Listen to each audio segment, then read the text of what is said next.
we've already known for many, many years that the playing field is never the same. With women, there's only so far you can go up in your company. You may make it to maybe a VP if you're lucky, or you may make it to a director type of role. But very rarely do you see a female being a CEO of a Fortune 500 company. You may see it, but you don't see it often enough. I also noticed, just being a serial entrepreneur myself, it is next to impossible for a female to get an investor to back them. Just the funding is not there. And that's the things that I saw that we needed a resolution for. And that's why I created TotalHER.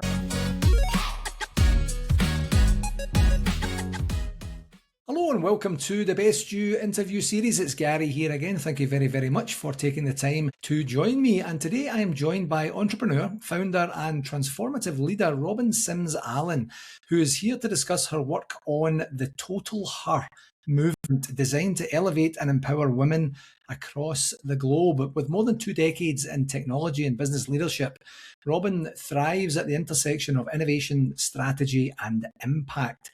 As a serial entrepreneur, Robin leads with precision and purpose, helping organizations optimize operations, eliminate bottlenecks, and deliver meaningful products to market with agility and efficiency. And Robin is also the creator and driving force behind TotalHER, like I mentioned, and that is a purpose-built social platform designed to elevate women everywhere. With TotalHER, Robin's mission is clear: to build a sisterhood and economy that supports every woman, whether she's scaling her career, leading with confidence, or embracing her own unique journey. Built as a safe, empowering space, TotalHER fosters authentic connection, collaboration, and an opportunity for women globally. Robin, I'm really, really looking forward to this conversation. Thank you very much for joining me today. No problem. Thank you. Happy to be here. Yeah, me too. You know, I try as much as I possibly can on the podcasts to really give a platform to elevate fantastic work that women are doing in the global workplace. And sometimes it's women entrepreneurs building businesses that do various different types and styles of things. And sometimes there is an intersection there where it's women doing things specifically for women, which is just gold dust. And it was such a great conversation we had prior to recording when we got a chance to get to know each other and just talk about the platform, about the inspiration behind the platform and what you're hoping to achieve. So prior to getting to that, I gave a wee bit of an overview of your career thus far, but tell me a wee bit about your journey that got to the spot where you said, you know what I think we need TotalHER. Okay. So it all really started from initially my first venture. I believe it was in 2007. So right around the time that my son was born. I just went over, I think it was just being a new mom, and then it was also remembering the horrors of being a teen. So my very first project was Axe Geezer. And this was during the time where it was MySpace, little bit of Facebook, but you had to be a college person to be on Facebook. So It was very new. So I wanted to create an opportunity at that particular time for kids, a social platform for them, where it would pretty much develop the skills that they're going to need as they approach adulthood. So that was my niche back then.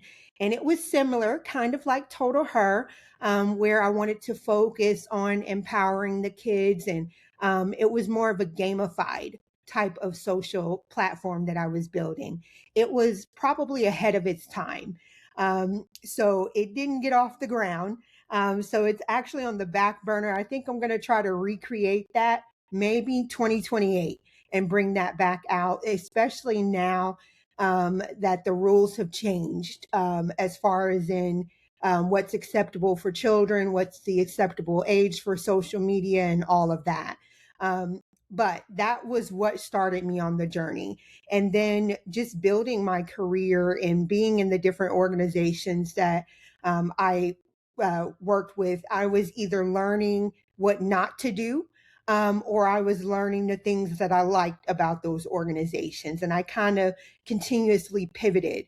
from industry to industry, almost doing the same thing. I'm able to spot out issues or see errors or gaps in processes and procedures. And I was the person that asks the question, why are we doing this? This doesn't make any sense. And why is it so difficult? So, and that's kind of been what plays in my mind all the time is why are we doing things this way? And if we're doing it this way, what's the reason behind it?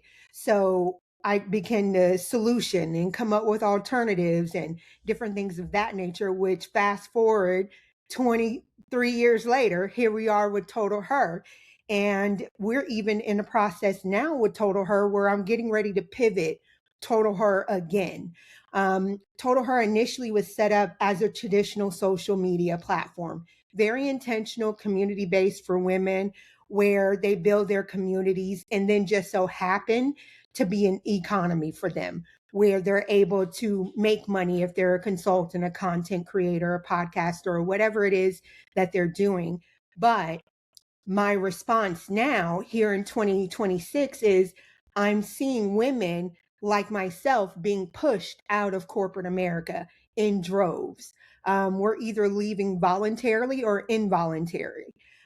Just like a full-time project that I'm doing right now, in addition to building TotalHER, I was just experiencing that in full process, being shoved out of the market. So what we're going to do now with TotalHER is it is going to be a future of work. So we're still using the premise that we were built on, which is our social media, our community, our intentional engagement. But now we're going to push the 50-50 economy portion to 100%.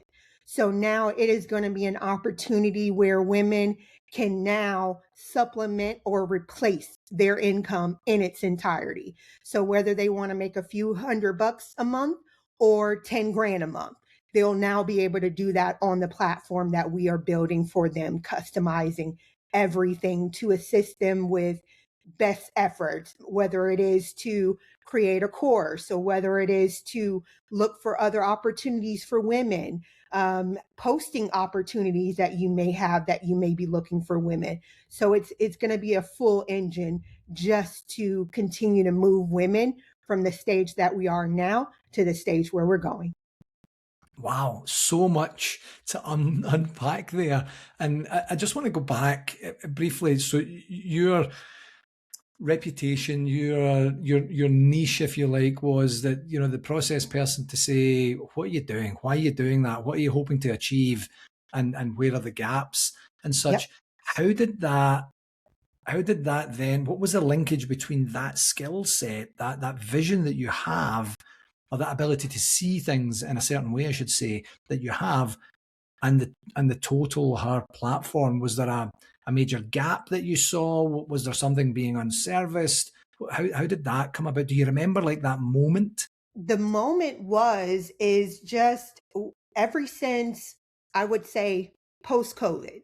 Um, like I said, I just noticed that women were either being harassed online, or they weren't participating online as they were before because maybe they've experienced an action or something that happened offline that impacted them. I also noticed what was going on in the labor market. They were either being hired and then there was some type of glass ceiling where they can no longer move up in their career, or they were being shoved out of the market altogether. And it could be because they were trying to raise families, or because now the problem is now is most of the corporations, they're trying to drive people back into the office Yeah. and trying to take away the freedom of working from anywhere, even though we've proven globally that it is possible for you to work and the businesses be successful being distributed across the world. But for whatever reason, they're feeling that need to pull you back into the office in this overly micromanaged type of environment. And women, they need their freedom. They're trying to raise their children. They're trying to do superhero type of things. And you can't do that if you're commuting to an office 2 and 3 hours out of the day. And then you have to come home and be the wife, be the mother, be a student if that's what you're doing, be the content creator, because 9 out of 10 times you're not making enough money from your main job to even support your lifestyle or your family. So now you have to do multiple things, and then it's just causing stress. So what women are doing is leaving, or they're being pushed out, or it's just timing. It could be a number of things. And I saw those gaps. So what I did was solution them. So wherever I saw a gap or an issue, I plugged in where TotalHER could fit. So in essence, my mission for TotalHER is I want to give women the freedom of time back. That's the end goal. Freedom of time. I want you to be able to do what you need to do to sustain your lifestyle, your independence, your family, or whatever it is that you're trying to do, but with the freedom of time. I don't think anyone should own your time, own your skill set, or own your content if that's what you have. I don't think people should be monopolizing that from you and then expect you to build their businesses or their dreams and expectations while you sacrifice yours. And that's what my mission is to give women their time back. Incredible. You know, you mentioned a couple of times now, Robin, that women are being forced out, women are being pushed out, and sometimes voluntary, sometimes involuntary. What type and style of trends are you seeing explicitly with the involuntary pushing out? Is it the return to office? Is it a series of events, or is there something more blatant than that you're It's seeing? blatant. Really? In general, we've already known for many, many years that the playing field is never the same. With women, there's only so far you can go up in your company. It's only so far. You may make it to maybe a VP if you're lucky, or you may make it to a director type of role. But very rarely do you see a female being a CEO of a Fortune 500 company. You may see it, but you don't see it often enough. You don't see them in C suites. And if they are in C suites, there's no telling what they had to do to get there. And that's the types of things that I was noticing. I also noticed, just being a serial entrepreneur myself, it is next to impossible for a female to get an investor to back them. Just the funding is not there. For whatever reason, we've shown that women are able to drive those businesses forward. We're able to see where they're able to make more money than even the men. But guess where the funding goes? It goes to the men, not the women. And that's the things that I saw that we needed a resolution for. And that's why I created TotalHER. Yeah, and it's so observant what you're doing. Obviously, you're paying attention to everything that's happening around you. And just when you were explaining that there, I know in my experience, in my career thus far, I have had what I now realise, and I never really took it for granted, but most of my career I have worked for very strong, absolutely capable, brilliant women in my life. I came up, I grew up literally in a household full of women, with four sisters and my mum and my aunts and things like that. So my paradigm in terms of women, both in the workplace and in my life in general, is different. And I had to get educated on how the disparity is so clearly there. And where I live in Canada, there are a couple of organisations that are, specifically set out to do similar things, to basically give an opportunity where it maybe doesn't exist, or to make sure that the playing field is indeed level. And from an investor perspective, there's an organisation in Canada, I'm not sure if it's in America, that is all about women entrepreneurs and all about, educating them and giving them access and exposure to seed funding and funding, processes and opportunities as they go forward. And what I'm thinking now is that it's all kind of piecemeal. It's not that some of these things are national, very much so. but there are so many other things that if there was a convergence of all of the wonderful work that's going out there that tackles specific issues, challenges, and problems that women in the workplace, or that women are leaving the workplace but still want an income or freedom or flexibility, that ability to have the machine work in a more cohesive way. I say that just as amusing. I have no idea how I would be able to do that, or how that would go. But it seems like there's a lot of catch up being played through by virtue of simple history that has happened, where men have dominated everything for the longest time. And it's so fascinating and frustrating at the exact same time. As I say, my experience is I've learned the most from women in my life, absolute fact. And some of the things that I've learned from some key leaders that I've worked with who have been male have been not how to do something, or not Yeah. how. It's not very great English, but how I would not do something in the future. Not everyone. I've worked for some fabulous male leaders as well, but most of it has been, I would never do that. I don't understand why that was a thing. Like, what are we doing here? Like, what is that? That's not even professional. That's probably not even ethical.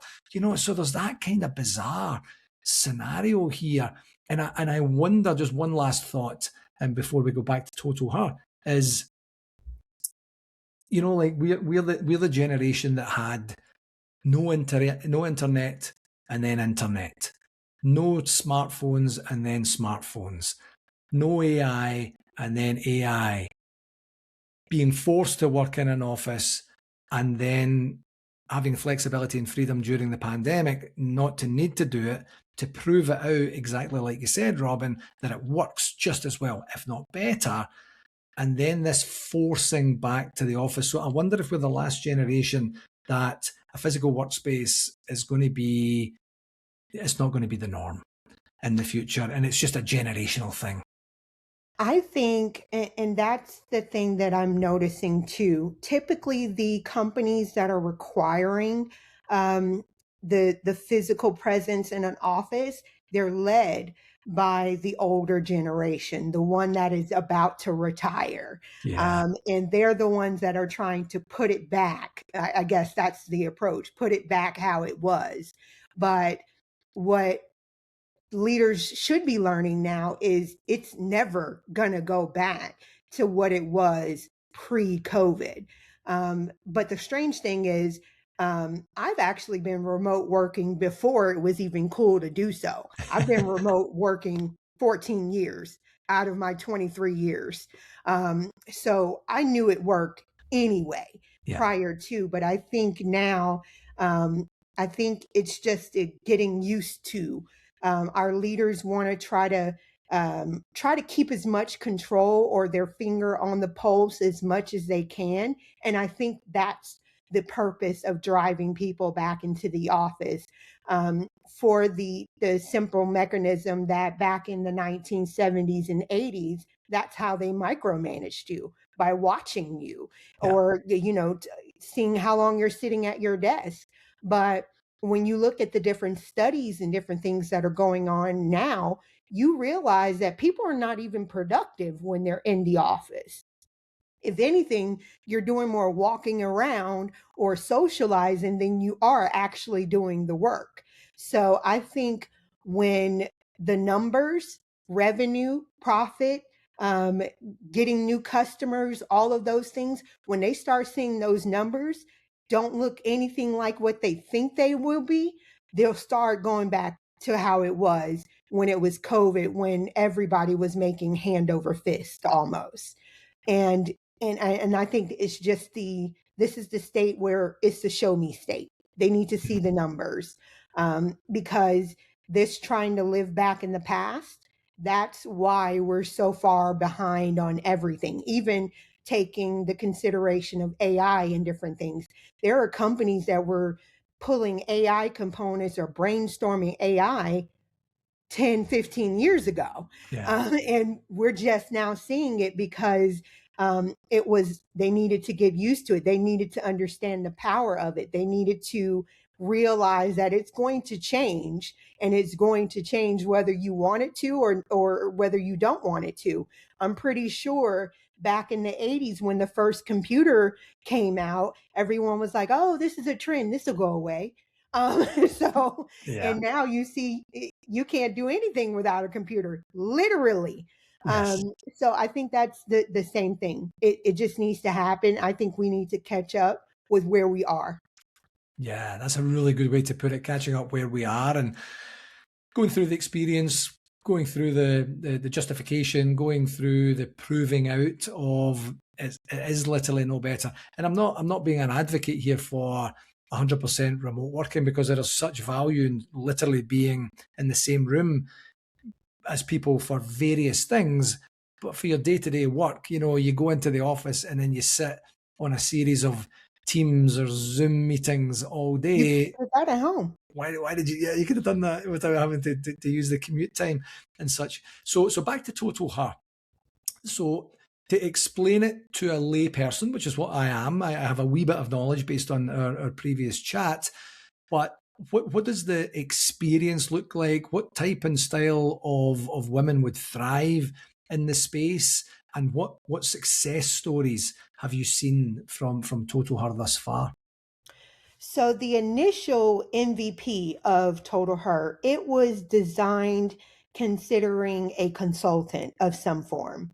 And I was considering those who did course material, or some type of consulting service, or some type of digital service provider. And what I found was the success was the non-digital people are actually finding more success on TotalHER. For instance, I have a hair designer. She has her own salon, and what she does on the platform is actually host circles where she's talking about different hair care products, how to do different activities with your hair, and treating your hair, coloring your hair, different things like that. And then I have another person who's actually physically a makeup artist, and she's giving tutorials on makeup and different things like that. And I was like, hey, that wasn't my initial use case, but great. So I'm seeing women be creative. There's even a mental health specialist on there, and she is giving people information that is hard to find if you Google it online, or if you're just not able to. Now with here in the U.S. with the insurance, the medical insurance being complete chaos, you Mm. can't get to a doctor, you can't afford it, different things like that, and you still need information to maintain your mental stability. And she's actually doing that on the platform itself, outside of her medical practice where she sees patients and different things like that. So she's kind of supplementing for the women who can't get in to see her. She's seeing people all over the world versus everyone that's in Miami with her. So Yeah. so it actually opens the door for her to expand and to educate and different things of that nature. So I'm just seeing women just take the template and they're just running with it, which is why we're doing the revamp, because now we notice a lot more women are content creators. We notice that there's a lot of women who have courses or have attended courses that people offer online for whatever it is, digital marketing, you name it. And I thought if they were able to create those courses within the platform, or if they're able to host their webinars and their series or their events and different things of that nature while being on the platform, that would be a benefit. So that is what we're adding, is those components where they can do their live events or hosting their services, create their course material.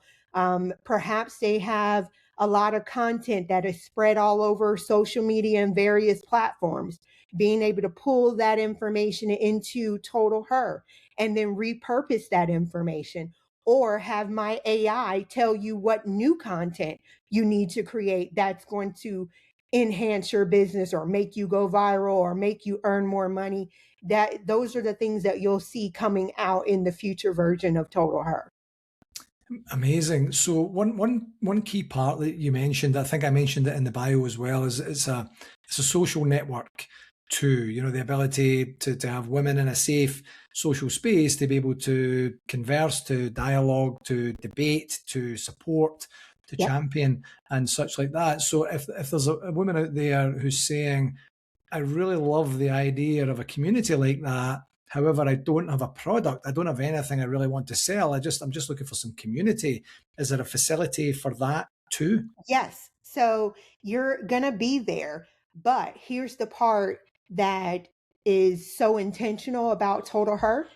You're going to see so many things from so many different types of women. The only thing that's going to happen is you're going to be inspired. And at the end of the day, you're going to create something because either A, you've had a conversation with another woman and she is just giving you an idea because she's had a conversation with you and she's able to see that hidden talent that you may have either A, been scared to do, or B, never thought of doing, and she just gave you that idea and you're going to be inspired. So it's going to actually be kind of like a built-in motivation tool because you're going to be exposed to all kinds. There will be at some point there will be all types of women on that platform. So whether or not they're C-suites, they could be 7, 8, 9 figure earning individuals on there, and you just being in the room will change your entire trajectory. And that's the purpose. That's why I'm saying that it's very intentional. It's very focused because if you're not there, you're probably going to get there. And that's why I'm building it. Yeah. And then, so in terms of someone sitting there saying, I'm interested, I want to find out a wee bit more about it. I just don't know if I should reach out. Is it the right fit for me? Am I the right fit for it? You know, like all those sorts of things. I thought Um, of that too. how So does that go? So that's another part of the component that we're designing right now. So now before you commit to joining Total Her, you can literally preview it. You can see everything that's on the platform. You'll be able to see what type of women are there, what they're doing, what they're talking about, what is happening before you even create an account. And when you do create an account, it'll take you less than 30 seconds to do so. So that's the component because I had a lot of women like, well, hey, I want to see what's happening, but not join yet. I don't want to jump there yet. So that's why we're doing a whole preview stage where you can see everything before you actually join.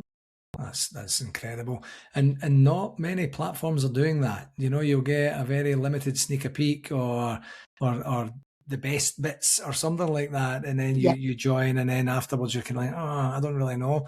So in terms of investment, obviously there's going to be a financial commitment that someone would have to put up, depending possibly on the tier of membership or something. I'm not sure how it's it is. structured. So, what I'm talking about more so is the investment of someone's time, effort, and energy. Is there the more you put into it, the more you'll get out of it type of life philosophy that you have? Or you could go there and be a passive voyeur, for example, for a period of time until you get your legs beneath you to say, right, actually, you know what, this is inspiring. I did have this idea and I wonder if I could run it past someone. What does that investment of time, effort, and energy look like, Robin? So it is tiered, the way that you're describing it. So there's a tiered where it's completely free. And again, you can participate, you can see what's happening and not actually join. And you'll be able to do those things and still experiment just like you would on your traditional social media platforms where you have the free version. But when you are ready to unpack and fully commit to this being your future work or your supplemental income, then you would join the subscription and then set it up the way that you want to, depending on what path you chose when you created your account. Whether or not you're joining as a consultant, whether you're joining as a freelancer, whether you're joining as a gig worker, or whether you're joining as a content creator. So, whatever path, because we're customizing those paths for whichever journey you select. If you're just there just to view, we're going to take you through the journey just to view. So it just depends on what journey you select and what screens you see next and different things of that nature. Even the first thing that we do is actually, what is your intention? Like, why are you on the platform? Are you here just to view and participate, or are you here to earn? Are you here to scale your current business? Have you already built a business and you're just looking for supplemental income? We're asking you those questions so that we can tailor the experience just for you, so that you can see what you need to see and what you find of value as fast as possible. This is not your traditional social media platform where everybody has the same thing. You have the same set of tools, and this is what it is, and that's that. So in the version that we're building of TotalHER, it's customized depending on the journey that you select. And I wanted that to remain intentional as well, because I wanted you to get the value that you need as fast as possible without wasting time. Because again, my goal is to give you freedom of time. Yes, I'm so glad you mentioned the support structure in place there. All too often, if ever I'm subscribing to something new, that no one through the user experience seems to have accommodated for someone who's absolutely brand new.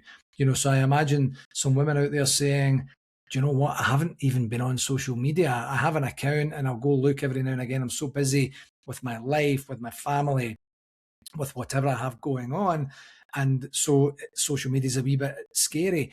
I have an idea, but I'm really I've no idea what to do and such like that. And no one, as I said, from a user experience seems to to accommodate the various personas, one of which would be an absolute novice, a complete beginner. So through your explanation there, I was going to go there with my next question to say, what type and style of support would you provide to people who are tentative, who are going through the journey, who have tried and it hasn't succeeded on the first, second, third iteration, who are ready to scale and things like that. So I'm so glad that, and I hope that the listeners and viewers got an opportunity to say that, you know what, that is a safe space. That is something that's going to be supportive. So one, I did ask you about some success stories earlier, Robin. What have you seen women's main blockers or challenges being with respect to TotalHER, or even the concept of expanding their opportunities through a platform like TotalHER?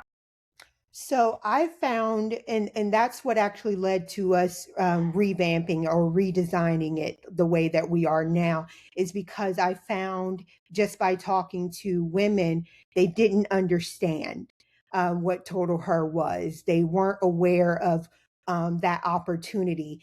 And the version that's available in the app stores right now, it looks and feels just like other social media platforms. So that is the reason why we're getting ready to revamp it, so that it doesn't look and feel like other social platforms. In fact, our whole demeanor, where we were just in the social media slash fintech industry, we're now AI social media platform. So it's literally going to be customized just for the fact that I'm listening to what women are saying. I'm listening to their feedback. Every feature that we're designing right now, it came directly from women. And asking women all the time, what do you need to see on a platform? What's going to make this different from your Instagrams, your Facebooks, your LinkedIns? What do you like about Instagram, Facebook, and LinkedIn? And I listened to what they said, and I designed a feature to match exactly that. So that's what we're going to continue to do. Even 5 years from now, we're going to do the same thing. We're going to keep asking women what they need. What do they need to be successful? Because at the end of the day, I want Total Her to be your option in case you can no longer work outside of your home anymore, or you are no longer able to be in the workplace for whatever reason, for whatever reason you have. I want that to be your backup plan or your golden parachute, or whatever, however you want to think of it. I want the first thing to come to mind is, I've got somewhere else to go. Yes, I love it. I absolutely love it. And I can feel the passion and the energy and the enthusiasm there and that ability to shape the future. For someone to say, I'm not sure if I should mention or not, I like this, but what I really wanted was that. And then for that feature to become available at some point down the road and that direct correlation that you're building something together, I'm sure would be inspirational. I know I would be inspired by something like that if I had a direct influence on it. Absolutely incredible work that you're doing. So, Robin, as you know, this is called the Best You podcast. And what I like to ask everyone who comes on is, what's one regular practice that Robin employs to give you the best opportunity to be your best self each and every day? I'm glad you said that because the first thing that comes to mind is reinvention. It's reimagining. Me, the one thing that I like about myself is I am the queen of pivot, the queen of reinvention, the queen of I'm going to change my mind 10 minutes from now. And when I do, I'm going to have a whole nother strategy. So I think that's my one thing that I do just over and over and over is how can I do this better, faster, efficient? How can I do this differently? What strategy would I approach this way? If I'm looking at a problem this way, can I solve it 6 different ways? Or am I stuck in the one path forward? And that's just always been me. I'm the one that's going to be, no, I'm not going to solve it this way because that's how it was done before. Let's do something else and let's do something else. And when that doesn't work, change it, something else. So it's almost kind of like I'm a professional learner. So I'm always observing, I'm always switching strategies or switching the mission, but it still remains the same. At the end of the day, I'm going in the same direction. I'm just probably going to go a different way. Versus going A to Z, I'm probably going to go A to L and then back to A and then over to M and then so on and so forth. So it just Yeah. depends, but I'm still going in the same direction and it's still going to be the same end goal. You know what I was thinking there when you were saying that, Robin, and I feel a lot of me and my philosophy, my life philosophy, it resonates absolutely with what you're saying. And the phrase I had in my mind was, "I'm doing the thinking for you." So that if I'm working with you, we don't just have an interaction for an hour and then I go away and I don't think anything of it. I'm going to be thinking about the conversation. I'm going to be thinking about the tone and the content. I'm going to be thinking about how things ended. I'm going to be thinking about the energy that was created and the enthusiasm that was or wasn't present. And all of that ruminates to a point where I say, you know what? Actually, yes, we talked about this topic. I think really what we were talking about is that topic. And it's that constancy of evaluating and re-evaluating and questioning and thinking. And I think it's very natural for some people. It sounds like absolutely it is for you. And for other people, it's an event that they can create to create some space and time to be able to do that. And for other people, it's just an abject, or it's not a concept that they have within them. They're doing their thing. So, and there's nothing wrong with any of the three of those. If that's your lane and that's your lane. But I'm doing, like Robin and team are doing the thinking for you. You need to just provide your presence, your input, your energy and your craft, and we can take care of the rest. So if that's your new marketing ploy, you're very welcome. You can keep it, and that's a gift from me. Robin, this has been electric. Before I let you go, where can people find out more about you and more about TotalHER?